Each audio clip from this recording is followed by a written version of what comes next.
Nature, to be commanded, must be obeyed. On ne peut vaincre la nature qu'en lui obéissant.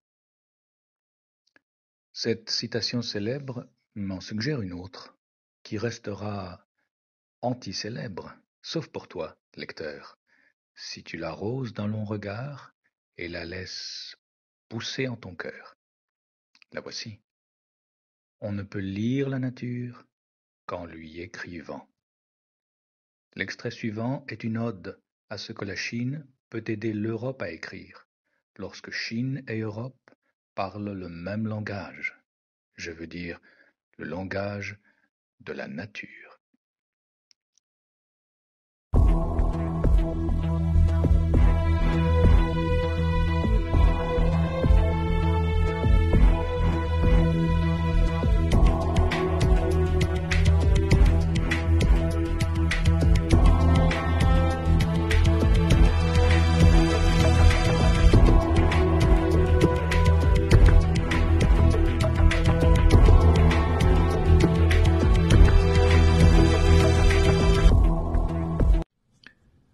L'agriculture, ça paraît simple, annonce Ermengol, les bottes plantées devant une allée de potager. On creuse des sillons, on sème, on arrose, on taille au besoin, et enfin on récolte. Bref, ce n'est pas la mer à boire. On se trompe, c'est la mer à boire, ou, en cas de sécheresse prolongée, c'est la terre à manger. Pour le cutéreux que je suis, une seule chose compte réellement, que la terre soit contente, à commencer par ma terre, ma case, blanche ou noire, dans le damier agriculturel de la terre de Catalogne, mais aussi, puisque la terre n'est jamais en guerre avec d'autres terres, ça, ce sont les différents peuples y vivants qui s'en chargent, les terres qui prolongent et continuent ma terre. Mes hectares ont-ils assez à boire? Les vers y sont-ils heureux, ou sont-ils attaqués? Les substrats sont-ils sains? Est-ce que j'ai mon rendement de tant de quintaux à l'hectare? Voilà mes préoccupations existentielles. Voilà mes engagements politiques. Au-delà des limites de ma terre, dont j'ai l'entière responsabilité, je suis d'ordinaire en paix avec ceux qui assurent la pérennité de la terre grand T. Or, il faut bien le dire, le premier quart de siècle a connu des pénuries de tout, sauf de pénuries. Pénurie d'eau d'abord, l'eau indissociable de la pureté ou de la clarté d'esprit nécessaire à l'approvisionnement du cerveau en idées permettant de lutter contre ce qui nous menace ou nous affaiblit. Pensez que l'Estany de Bagnols, le plus grand lac naturel de Catalogne, était encore presque à sec l'été dernier. Quand le débit d'un tel robinet diminue, c'est toute la Catalogne, certes, qui est appelée à se serrer la ceinture. Mais c'est l'agriculture qui, la première, tire la langue et s'appauvrit. Derrière Ermengol, qui désigne en avançant les légumes qui poussent dans son potager, Emma s'est rapprochée de son père pour lui montrer le texto que V vient de lui envoyer en réaction à ce que, craignant qu'il s'ennuie, elle lui permet d'entendre. D'après cet article paru dans El País le 6 février 2024, c'est-à-dire après 40 mois de sécheresse continue, 6 millions de Catalans devaient limiter leur consommation d'eau à, excusez du peu, 200 litres par personne et par jour. Ce qui me semble encore énorme, compte tenu du fait qu'on interdisait depuis longtemps déjà aux voitures de se laver. L'humour de V, ou ce que Guérand prend pour tel, ne remonte pas jusqu'à l'agriculteur, qui continue de parler. Les réglementations concernant l'usage de l'eau ne datent pas d'hier. Elles ont commencé à pleuvoir sur la région il y a 15 ans. Pire que la sécheresse elle-même, on s'en remet à peine, dit l'agriculteur catalan, l'œil brillant mais sec, comme si le manque de précipitations et les restrictions qu'elles engendrèrent affectaient encore ses yeux. On a dû arroser à l'économie, puis au compte-gouttes. Et quand ça n'a plus suffi, avec l'aide de ma femme et de mes enfants, j'ai creusé un puits, dans lequel je pensais me jeter, si, à défaut de trouver l'eau qui les ferait survivre, mes cultures mouraient de soif. Heureusement que je ne me suis pas dépensé, qui plus est, dans les nombreuses guerres de la tomate, dont ces années difficiles ont été entachées. Ne faisant pas de tomates, j'ai échappé à la conscription. J'ai été d'autant plus facilement réformé que j'étais étiqueté vert, ce qui à l'époque ressemblait à une infirmité. En outre, mais elles étaient déjà bien vides les outres, le combat que chacun de son côté avait à mener contre le manque d'eau était rendu plus aride encore par les normes et règlements que l'Europe de Bruxelles, à l'origine des guerres de la tomate et de combien d'autres guerres encore, soufflait sur nous comme un vent sec. Dans une atmosphère de fronde paysanne, l'armée de fonctionnaires chargés de réguler le comportement des agriculteurs s'implanta comme une nouvelle maladie dans le paysage catalan. Je suis allé à quelques meetings d'associations agricoles. On y parlait de la nécessité d'un soulèvement de masse contre le monstre agroalimentaire dévorant les paysans, et du temps qui était venu de jeter les assoiffeurs dans les eaux glacées du calcul égoïste. Dans l'ombre des bocages, on devinait la présence de ceux qui tiraient les ficelles de nos déboires, les propriétaires fonciers, les capitalistes primaires, descendants spirituels, sinon directs, des grands féodaux. Le désert croissait, et ceux qui nous dirigeaient de loin en leur nom croyaient encore en l'intérêt d'une croissance illimitée. La main sur nos sols, pour nous empêcher de capitaliser, ils construisaient des barrages pour détourner à leur profit les pauvres flux de liquidités du peuple agricole catalan. En sa qualité de vivant témoignage du monde d'avant, le petit agriculteur, dit Ermengol, d'une main faisant plusieurs fois résonner sa poitrine, est un oiseau rare, une espèce en voie de disparition, dont on encadrait, qui pisait, l'extinction au profit des grands conglomérats possédant l'essentiel des terres. De son propre aveu, il a manqué plus d'un soir, par des espoirs cumulés, de manger son engrais, comme on dit d'un policier qui se suicide, qu'il mange son pistolet. Quand un agriculteur ne souhaite pas que ses enfants reprennent sa ferme, on ferme.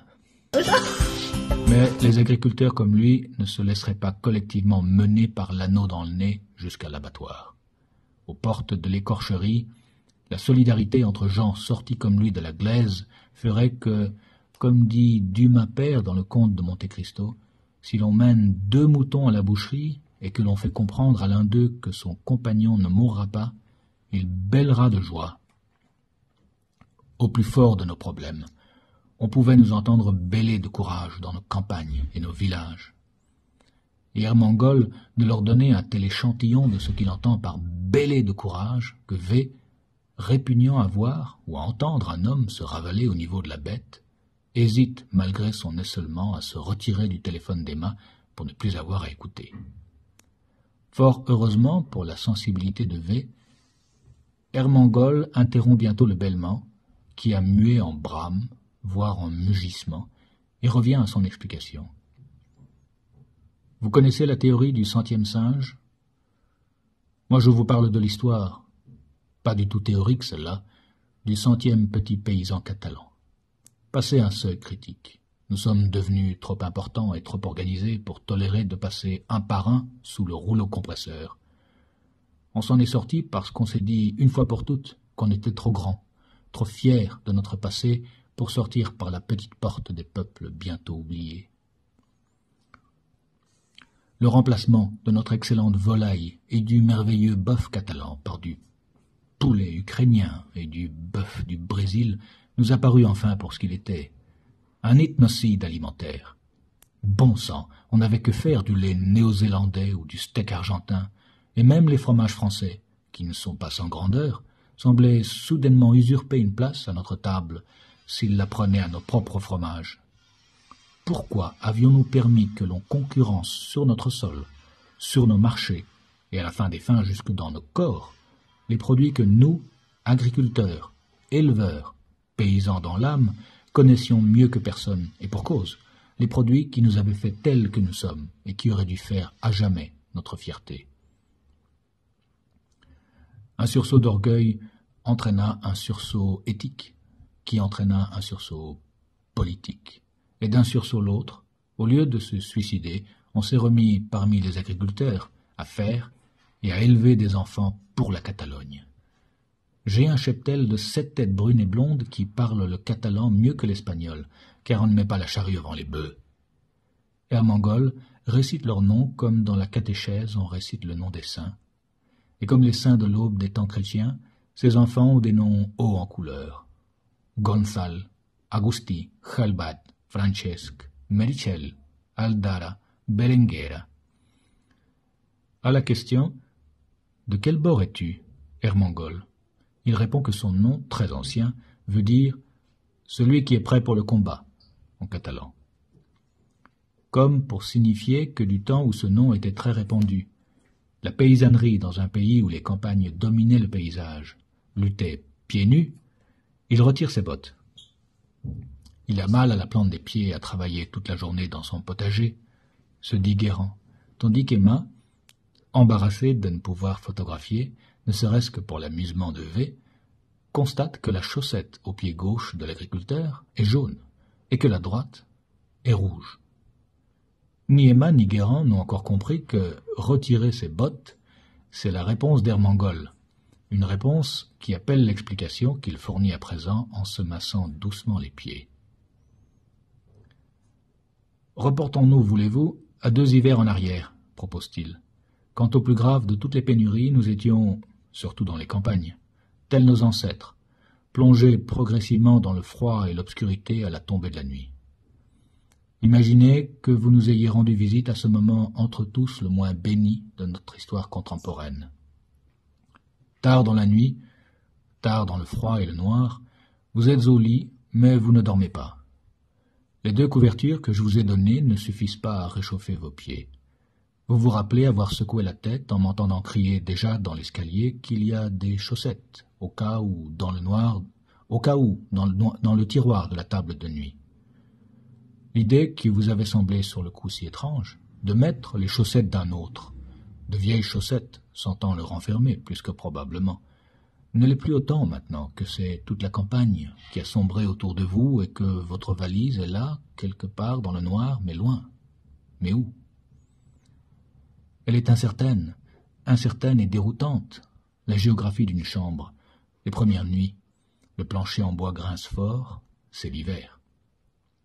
Après avoir tergiversé, vous sortez un bras des couvertures, attrapez à tâtons une paire de chaussettes, de la laine. Bon, vous souriez au contact avec vos doigts, puis avec vos pieds, des poils doux et épais du textile millénaire, et vous passez une bonne nuit. Au matin, vous prenez le temps de vous réveiller, vous vous sentez bien. La nature a de pareils effets sur le citadin. Vous ne plongez pas sous les couvertures à la recherche de vos pieds, de crainte que la douce chaleur qui les enveloppe n'émane d'un tas de fumier. Mais lorsqu'enfin il est temps de saluer ceux qui vont vous supporter toute la journée, vous constatez qu'à l'un d'eux, peu importe qu'il s'agisse du gauche ou du droit, il y a une chaussette rouge et à l'autre, une bleue. Cette soudaine discordance, à la fin d'une nuit plutôt réussie, en dépit des circonstances, vous semble étrange, pour ne pas dire ridicule. À mes yeux de paysan, toutefois, c'est dans la suite que se trouve l'étrangeté. Regardez-vous, en effet, comme vous vous empressez d'enlever les chaussettes encore chaudes pour mettre une paire de même couleur, comme vous riez de vous-même. Pourquoi, demande mon bon sens paysan, avoir honte de porter des couleurs différentes après qu'elles vous ont permis de bien dormir? Pourquoi rejeter ce qui, sous l'éclairage de faux besoins, apparaît soudain inadéquat, sale ou trop vieux? Ces 2 questions posées, Ermengol, mi-assis, mi-appuyé sur une claire-voie entre 2 portions d'un potager qui s'avère toujours plus grand, regarde alternativement ses pieds, puis Guérand, puis Emma, puis ses pieds, avec ses yeux de paysan. La Catalane les avait avertis dans le café. Dans un castillan, il y a tout un espagnol, mais rien qu'un espagnol. L'hispanité étant, selon son expression, tout à la surface. Dans un catalan d'Espagne, il y a par contre un espagnol et un catalan. Et s'ils devaient se battre, avait-elle dit, le catalan l'emporterait sûrement en profondeur. Guérand et Emma gardent le regard à la hauteur des pieds de l'agriculteur et, de pied de laitue en pied de fraisier, balaient le potager. L'avertissement de la Catalane les a préparés à s'attendre à quelque chose de profond, de la part d'un homme dont le métier est supposément terre-à-terre. Quand Ermengol remet ses bottes sur ses chaussettes dépareillées, il est de fait prêt à partir dans l'approfondissement.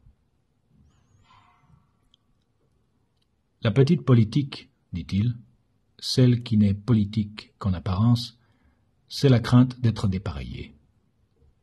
La grande politique embrasse les apparents contraires et les unit. La petite politique, à laquelle doivent être attribués nos mots principaux, a la vue courte. Elle ne voit des chaussettes que la couleur, pas de quoi elles sont faites.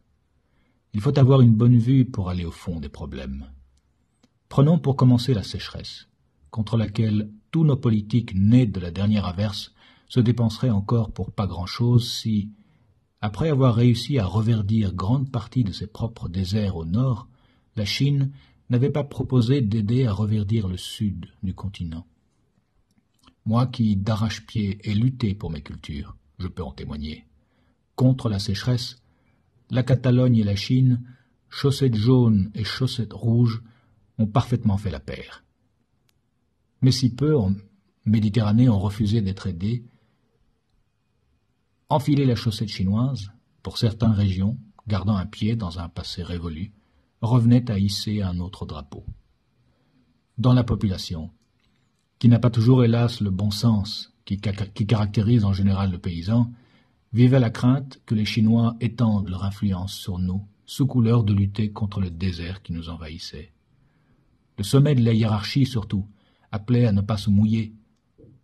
Plutôt la poussière et la soif que la peste jaune, scandaient ces gens de la ville qui ne sont jamais dans leurs petits souliers quand il s'agit de décider avec beaucoup de hauteur du sort des autres. Or même les faiseurs traditionnels de pluie et de beau temps ont dû constater que la marque du progrès des Chinois fut leur progressive disparition du paysage, non l'occupation annoncée. J'en ai connu 2, des Chinois, agriculteurs comme moi, au premier temps du plan sino-catalan pour le reverdissement des territoires. D'emblée, on a combattu la sécheresse du climat par des relations très chaleureuses. Ils logeaient chez moi. Tard le soir, les pieds au coin du feu, dans un beau mélange de chaussettes noircies par la même terre, ils se sont découverts buveurs de cava et moi d'alcool de riz. Tous les mélanges en matière d'ivresse furent vite permis.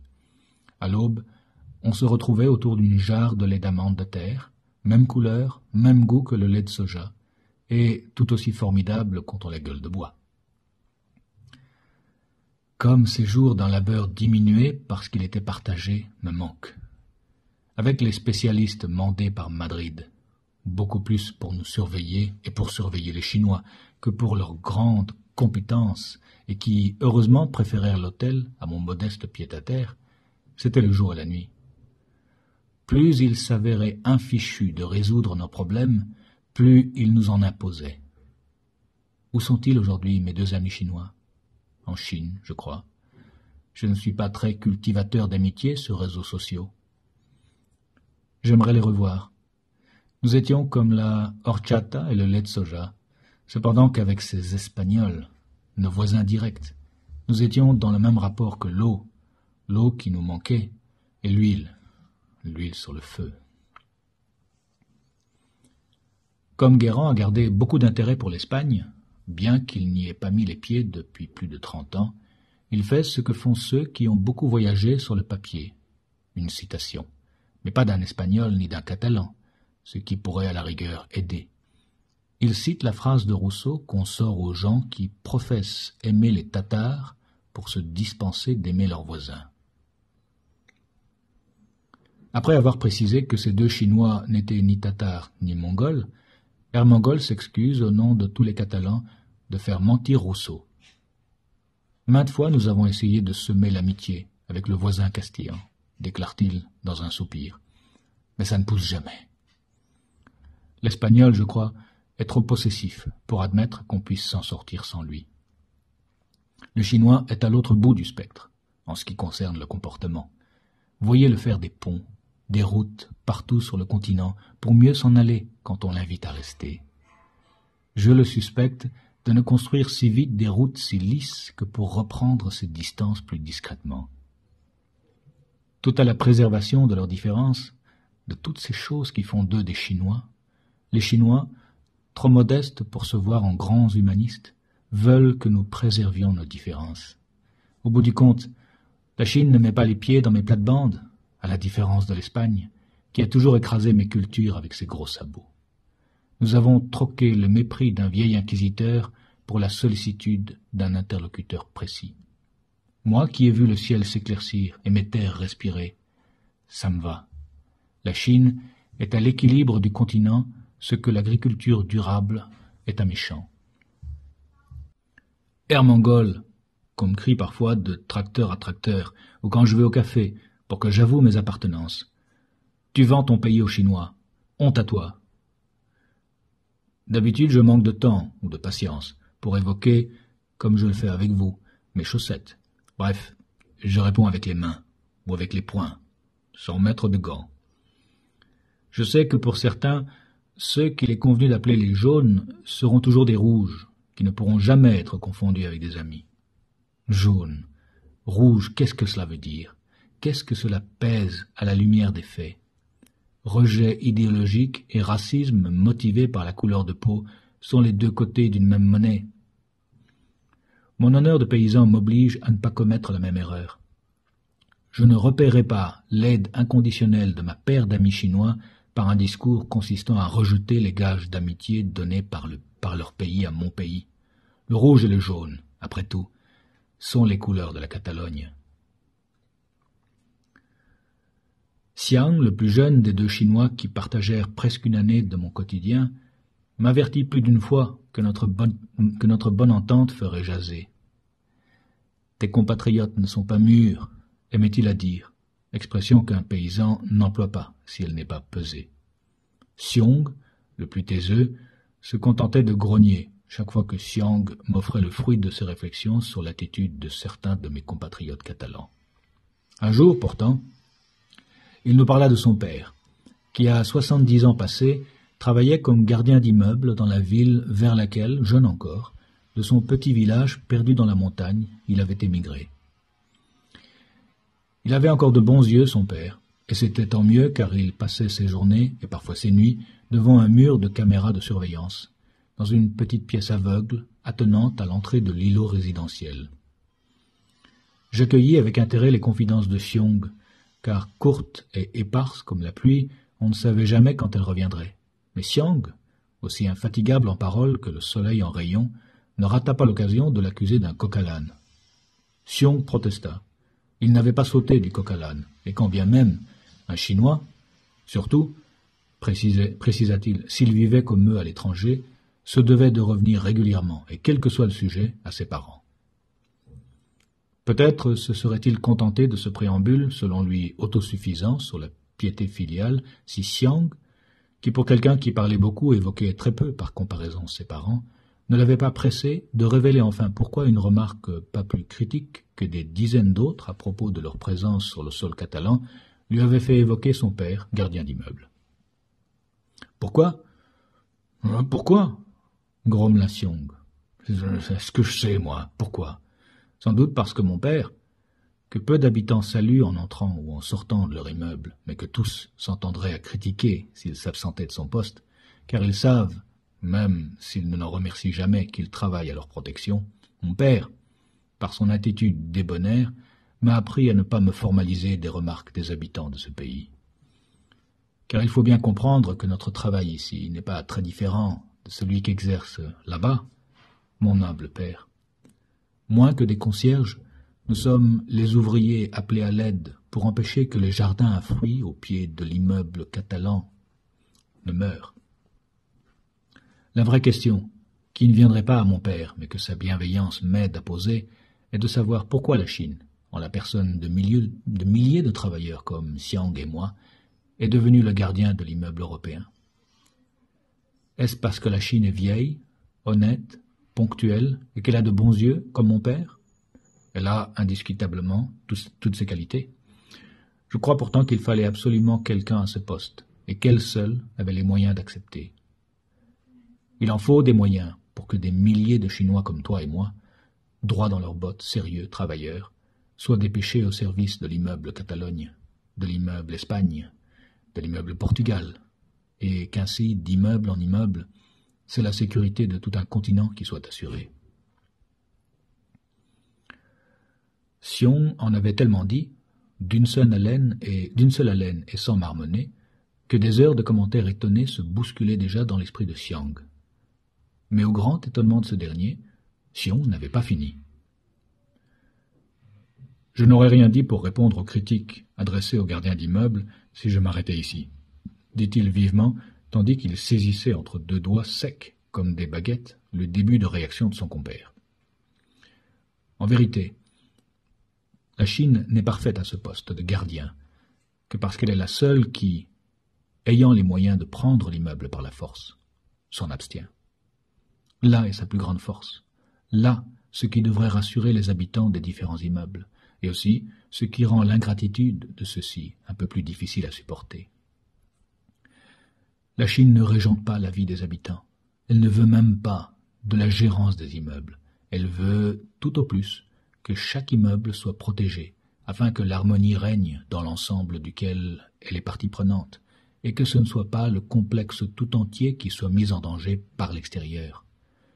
Comme dirait mon père, le gardien, l'œil sur ses caméras, n'est pas là pour surveiller les habitants de son immeuble, pour épier leur va-et-vient, mais pour veiller à ce qu'ils conservent leur quant à eux, à l'abri des cambrioleurs et autres importuns. Ermengol s'est arrêté de marcher devant un champ de tournesol. Il regarde un bon moment les longues tiges vertes qui, dans le vent chaud, imitent les ondulations de serpents dont les grosses têtes jaunes démentiraient les mauvaises intentions. Les Chinois, fait-il, en accompagnant ce qui allait être sa conclusion d'un geste vague de la main, sont partis après avoir ouvert des portes, ne laissant que la bonne opinion que j'ai gardée d'eux et la conviction qu'on ne peut vous enfermer ni vous nuire de loin. L'ennemi, même s'il se déguise en ami, doit être proche.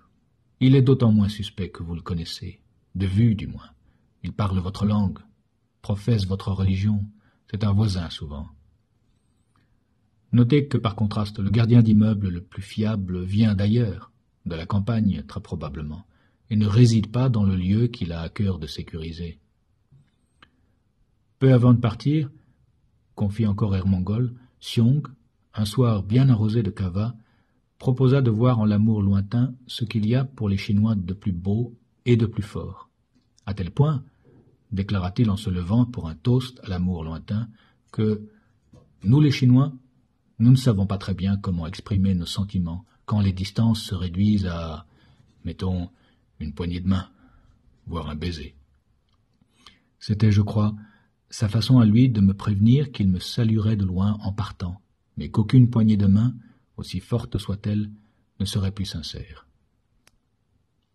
En entendant Ermengol rappeler qu'en amour comme en amitié, les Chinois sont peu expansifs, voire pas du tout démonstratifs, Emma se dit qu'il y a beau temps que la voix de LP, sa mère, n'a pas arrosé ses oreilles à la manière d'une pluie bienvenue, et elle comprend que la sécheresse peut prendre beaucoup de formes contre lesquelles il n'est pas toujours facile de se protéger.